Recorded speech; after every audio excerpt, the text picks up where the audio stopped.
Channel 5 Network. This is OpenLine.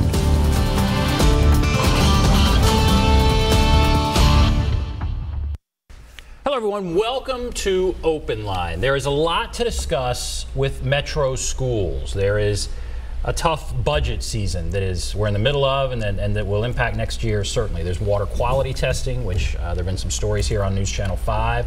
All kinds of stuff to talk about. We're streaming this live on our Facebook page.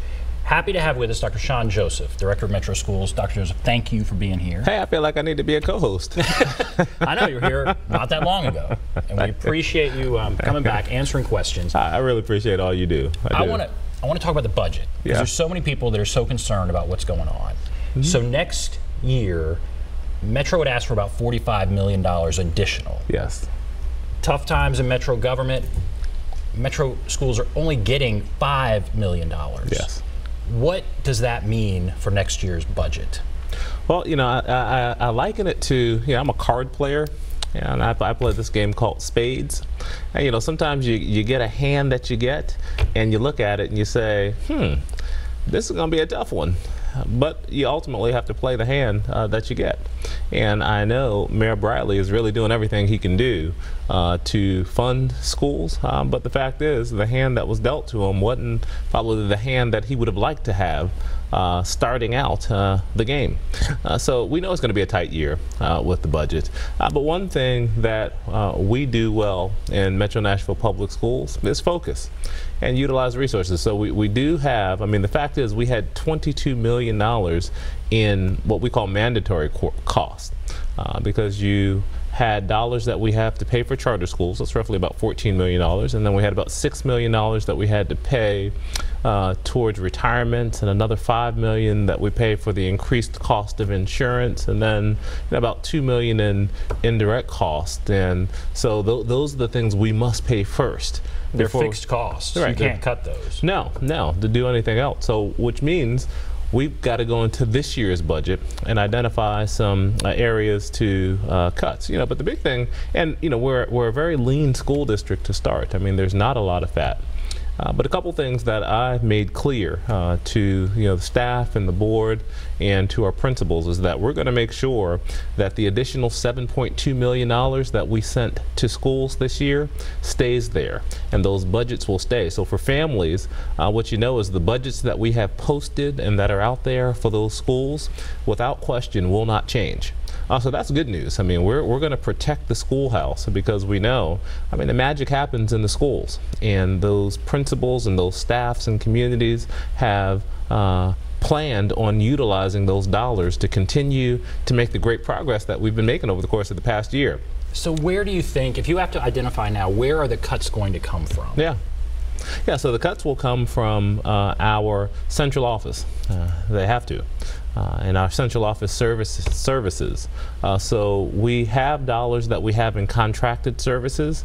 We've gone line by line looking at what are the contracts and what are the programs, what are the return on investments, and if there's something that we either need to cut or something that we just need to say, it's important, but next year we won't be able to do it. And maybe when we get new dollars, we'll go there.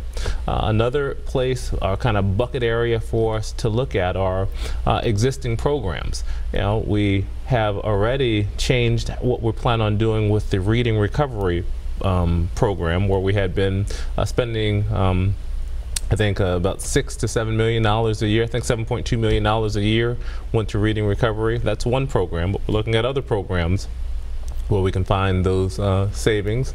And we're also going to be looking at our central office staff. And I've been clear that, we're not going to balance our budget on the backs of those employees that make the least amount of dollars within the system. We're going to have to look at some of, our, central office positions where cutting them will give us a pretty big dollar value when you look at their salaries and the compensation and those areas. But when do you think you'll have that information about what I guess positions might actually be cut? When do you think you'll have that information? I told the board next Tuesday we will have 2 more budget committee meetings. One will be on May 15th. The other will be on May 22nd, and then we'll ask the board to vote on the budget on May 22nd, and then on May 23rd, we'll take the budget to the council.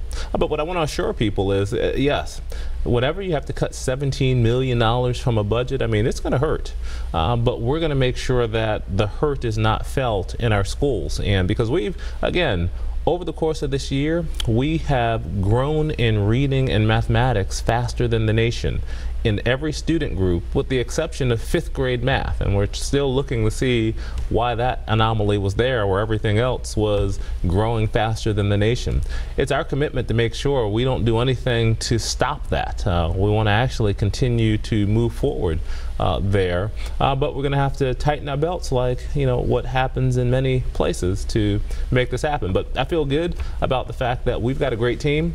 I am going to have to put more responsibility and pressure on some folks, particularly in central office, as we continue to move forward. I always say that if we want to accelerate, you need an accelerant, but I will never make an excuse about getting results. Our families and our schools should still continue to move forward, and it might be a little more challenging to do, but you'll never have me come on this show and say, well, we didn't get X dollars, and as a result, you don't expect much from us. Now, our kids and our families deserve the best. I mean, your kids are in the school system, my kids are in the school system.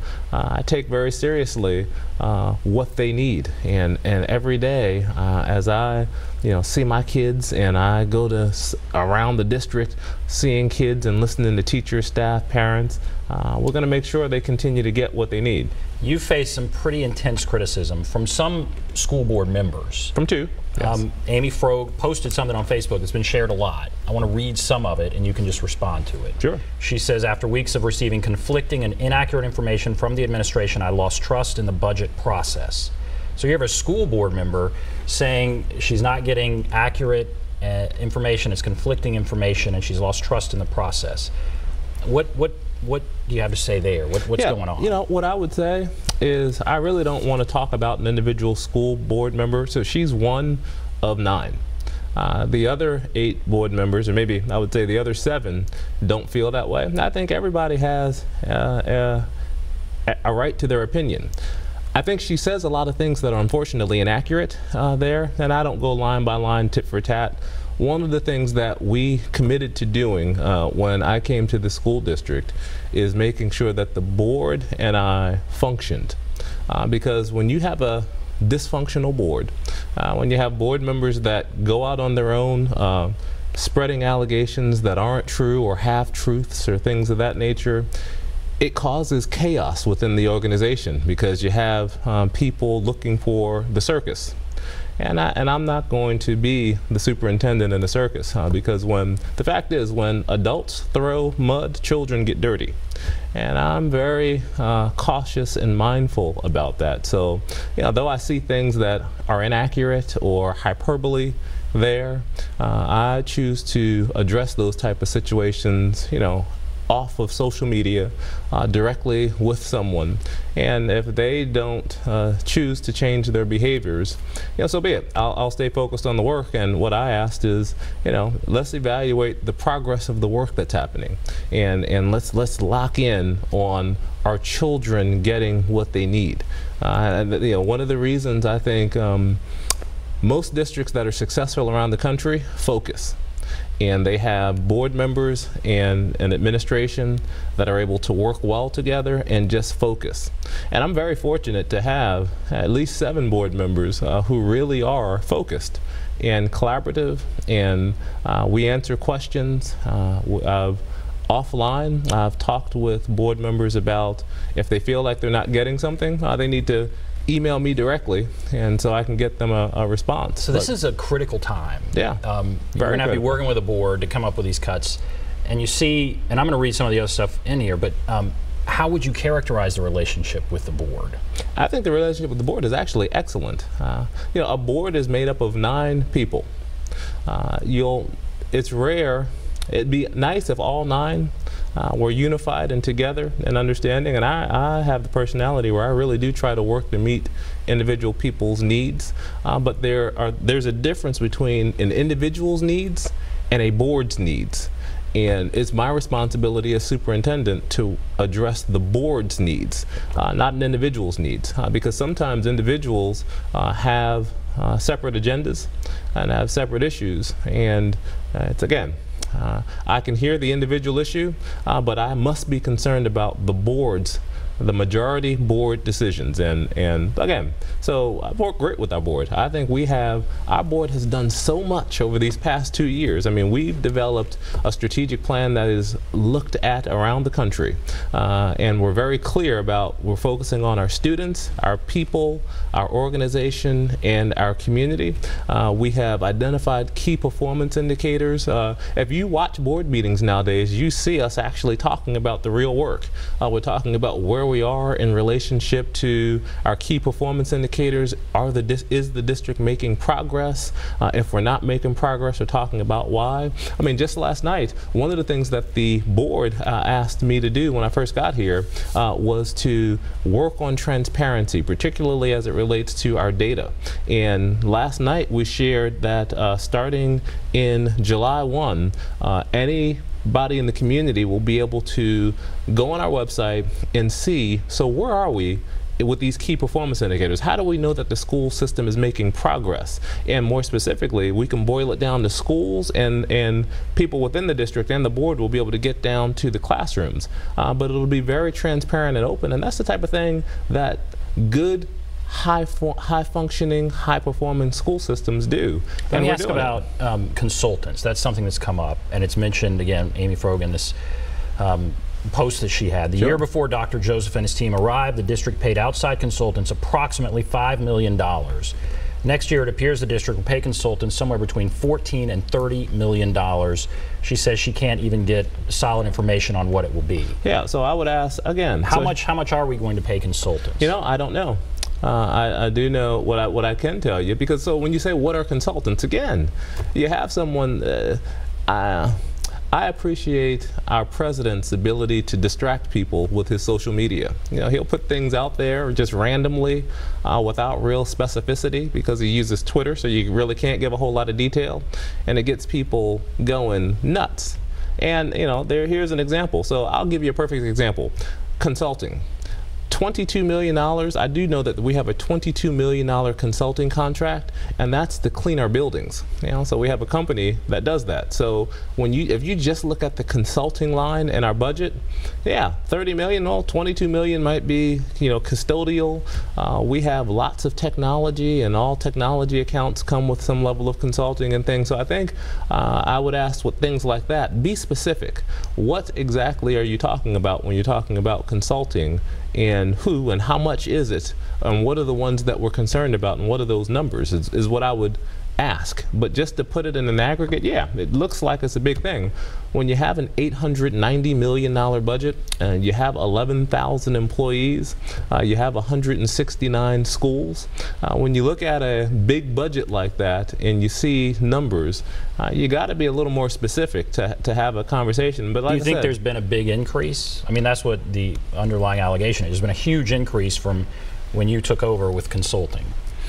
Yeah, I mean, probably. So we have, for one of the things that we did do here, for example, and I can give you some concrete examples. We have a middle school initiative where just 2 weeks ago, we had people from 40 different school districts come and visit to see the great work that's happening in Metro Nashville Public Schools, 18 middle schools that are taking on science, technology, engineering, arts, and mathematics. The Board of Education approved that we would be collaborating with a company to help us with the work. As a result, we had 11,000 hours of professional development. In addition, I think we had dollars set aside to have an independent company come in to validate the quality of the work we're doing, to see if we can get designated a STEAM or STEM national designation, the same one that the state is working to do on things of that nature. So there are costs associated with the actual startup of that. Simultaneously, we have, because you never want to just keep consultants around forever. That's like a bad business practice. But sometimes you use somebody's expertise to get you started, up and going, and then you internally, when I first came here, we had one person that was in charge of science and science for the district. We changed that to be a STEAM director. We used dollars from federal funds to give him 3 additional people. They're working with the consultant that we hired, and I believe that was a $4 million contract that we had for those 18 schools to train over a couple hundred teachers. I don't have the number. I think it was 25 teachers in each school. But we have those 3 people who are working with them to figure out, learn what they're doing, because we've got to scale across all 30 plus middle schools that we have. So as they build the capacity, because they have the expertise, we can wane off on the use of the consultant. So again, you got to ask the question, what is the consultant, and what's the return on investment? What are you getting out of it that matters? I think if you are a family in one of those 18 middle schools that we have right now, and you look at what the quality and expertise and education was like before we started this work and after, most people, at least from what I'm hearing and what I'm seeing, because I'm constantly out in the schools, will say, wow, something different is happening in these schools, and it's pretty good. The other issue, and then we're going to go to break. The other issue is the salaries in central office. Yeah. Okay, she's including your salary. You will earn $346,000 next year. That's much more, she says, than Register earned at $266,000. You have brought in 4 chiefs. 4 of your 5 chiefs will make $190,000. Under Register, they made $155,000. What I would say to that is the Board of Education, when they hired me, agreed to a contract and a compensation for me. She was one, as well as the other 8 board members, that signed off on the specifics of my contract. So I'm not going to go into the specific details of my contract. I think when you look at my contract versus what superintendents of districts our size make, you'll see it's not out of line. The same thing is true for the other individuals within the organization. The concern is that people have been brought in and they're paid a lot more. So so this is the individual concern of a member, not all 9. So an individual member has a concern. She has the right to that concern. And what I would say is, that's not the board's perspective. That's an individual's perspective. And look, that happens, and I'm okay with that. But I'm not going to go into lots of detail about that. What I will say is, for the first time in a long time, our growth is actually faster than the nation in reading and in mathematics. Right? We have a STEAM initiative that people around the nation are looking at. We have a early childhood program that Ron Fairchild, who is the head of the campaign for 3rd grade literacy, said is a model for the nation. We have our Academies of Nashville, which started prior to me, but we have worked to enhance them, that continue to be a model for the nation. Like, we have great things going on with great people making sure that stuff happens, and we should feel good about that. All right, we're going to take a break. A long time without a commercial. Take a break, be back right after this.